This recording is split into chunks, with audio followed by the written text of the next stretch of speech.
আসসালামু আলাইকুম রহমতুল্লাহি ওয়া বারাকাতুহু। গোটা বাংলাদেশের হত্যাকারীরা, 7-8টা মামলার আসামিরা জামার বোতাম খুলে দিয়ে রাস্তায় প্রকাশ্যে ঘুরে বেড়ায়, বারবার জামিন পায়।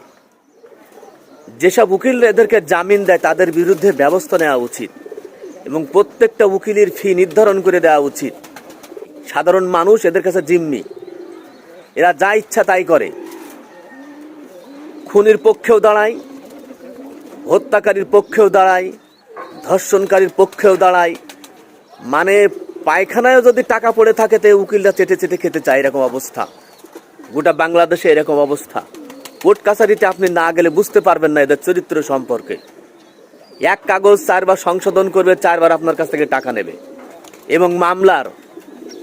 এবং মামলার রায় হবার নির্দিষ্ট সময় তারিখ বেঁধে দেওয়া উচিত। এদের প্রত্যেকটা ফি নির্ধারণ করে দেওয়া উচিত। আপনারা কোর্ট কাছারিতে না গেলে বুঝতে পারবেন না যে বিচার ব্যবস্থায় কোর্টে কত রকম দুর্নীতি চলে।